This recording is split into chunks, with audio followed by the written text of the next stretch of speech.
Patch 2.05 may not have brought many agent changes to the game due to the ongoing VCT Challengers event tournament, but that hasn't stopped some agents from becoming problematic within the current meta. What is up, Pro Guides family? It's your host Sergeant Frost, and today we are talking about 3 agents that are still broken in patch 2.05. Let's not waste any more time and let's hop right into this video. First up on our list today, we have to bring up the resurgence of Jett within the meta.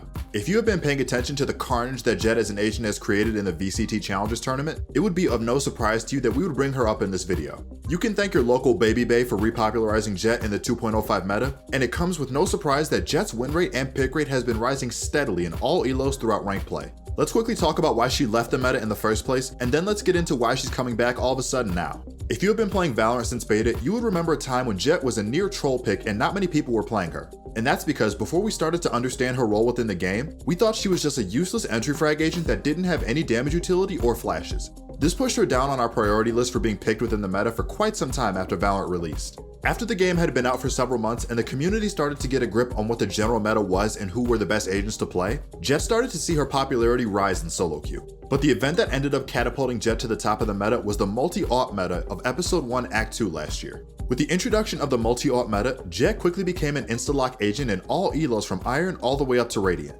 After a lot of experimenting and learning how to use agents' kits to the best of their ability, many high elo players realized how much Jett's kit synergized with the AWP and its playstyle. Her updraft allowed for her to get on top of objects around the map, which created for some crazy off angles to snipe from. Her ultimate was one of the best weapons you could have on eco rounds that made it really easy to rack up a ton of kills in a short period of time. And her smokes were a nice piece of cover that she could use to create one-ways, cut off lines of sight, and they made for great cover that she could dash into. Let's also not forget that her dash was a get out of jail free card in the event that she missed her shot or got pushed by multiple people at once. In fewer words, Jett became the best agent to use on the AWP outside of maybe Reyna or Omen at the time. This newfound fame within the meta shot her popularity into the stratosphere and led to her having an over 60% pick rate in some elos, with a win rate of over 53% at times during Episode 1 last year.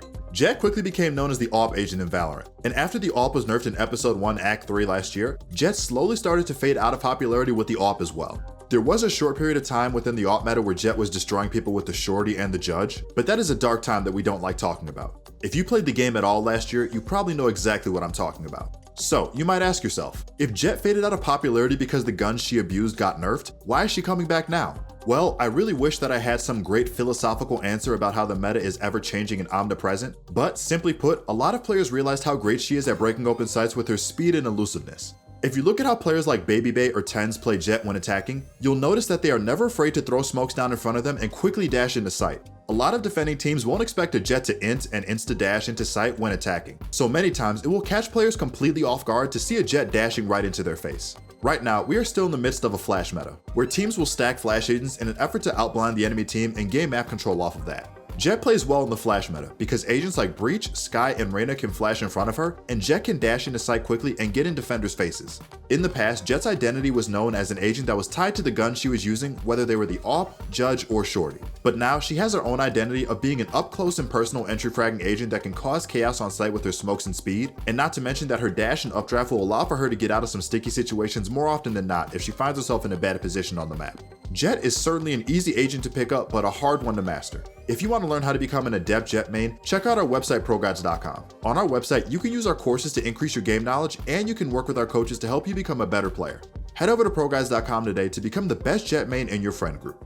Moving on to our next agent of today's video, let's talk about everyone's favorite Swedish cyborg, Breach. Breach has landed himself on this list because of how much influence he has over the attacker meta both in solo queue and competitive. And I say this because you don't have to look far to see how dominant he's been in pro games these past few months. And Breach has been a level above his competition in the VCT Challengers tournament when a Breach main gets to pull him out in a match. If we're going to break down why Breach is still broken in patch 2.05, let's take a closer look at his kit and how it allows for him to bully his opponents. Here's a quick little history lesson. Breach was overbuffed back in Episode 1 Act 3 of last year.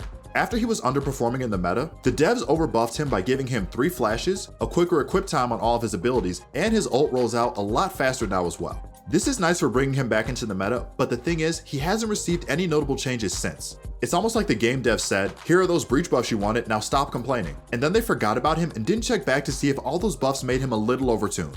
Well, let's fast forward to episode 2, act 2, and we can tell you that Breach is definitely a little overtuned. Breach has been one of the main catalysts that has ushered in this attacker-focused flash-based meta that we are in right now. And he is by definition one of the most useful agents in the game right now after those last set of buffs he received last year. His entire kit is based on crowd control and punishing your enemies, which is a recipe for an agent that is designed to straight up bully his opponents. If you want a comparison of how powerful Breach is historically compared to characters in other games, let me quickly refresh your memory. Breach's crowd control power is on the level of Nautilus from League of Legends, Brigitte from Overwatch, and Monty from Rainbow Six Siege. Breach now has 3 flashes that he can use through objects and from long range, so now you are never safe from being blinded. He has a long-range AoE stun that can be used through walls to catch people off guard. He even has a damage blast cone that can be used through walls to pin people or get free kills if he times it right on the objective. And lastly, don't forget that his ult is one of the best get onto sight free cards in the entire game. It is without a doubt to say that Breach was definitely overbuffed last year, and I think he needs a few nerfs to bring him back in line, because as it stands right now, a good Breach main that knows how to use his kit to make the enemy team cry is ludicrous. I mean, I've seen Breach mains take over games in Diamond plus Elo. That makes me think that his kit is straight out of pocket with the current state that it is in. There's a saying in the gaming community that you might have heard of if you played League of Legends, and it goes, never chase Singed. Well, for us Valorant players, I have a new one, and it's called never push a Breach. Before we move on, you guys know we can't go on without our question of the day. We could never do that to you guys. Today's question is, what other agents do you think are sleeper OP within the meta right now? Personally, I think that Sova and Killjoy are not picked enough for how good they are as agents. Let us know what you think in the comment section down below. To finish off this video, let's talk about our favorite American chemist, Viper. You might be laughing since we put Viper on this list, but before you run to the comment section to complain or troll us, let us make our case for why Viper is sleeper OP.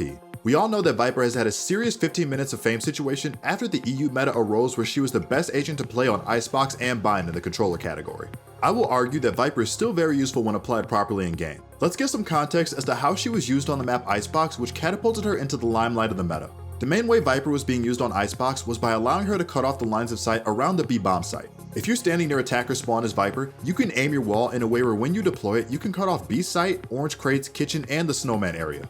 This will prevent any defenders who are on the right side of a wall from seeing the attacker's movements as they flood onto B site to plant the spike. In the past, Brimstone and Omen were the controllers that were used on this map previously, but Icebox was a map that was built with verticality and long lines of sight in mind, which meant that Brimstone and Omen didn't have enough smokes to cover the many lines of sight around B site and around all the other areas of the map as well. This same dilemma goes for A site as well. This site is slightly more closed off, but you have to consider that Rafters and Nest exists, which means that even after Brim and Omen have used their smokes, there are always vertical spots that a defender can reach and use to overlook those smokes. This caused a big issue for a while within the meta, where both Omen and Brimstone didn't feel like adequate smokers who could handle the job of putting down the smokes necessary to attack on Icebox. Now, to settle the score, enter Viper into the equation, and you now magically have an agent that can cut off those crucial lines of sight when you need to attack, and she has the smokes, mollies, and one of the best post-plant ultimates in the game to get the job done.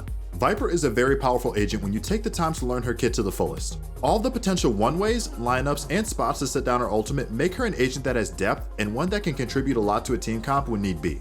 I think a lot of people aren't giving Viper a fair shake because they are so used to abusing Omen and Brimstone, but hopefully very soon a Viper rework will change the community's perception of her as an agent. In my opinion, if you put in the time and work with her to understand her kit and how she should be played on offense and defense, she can easily be S tier for someone who mains her and has decent experience with using her. Viper is a great agent to use as you try to level up your skill and climb the rank ladder into higher elos. Well everyone, that's all we have for 3 agents that are still broken in patch 2.05.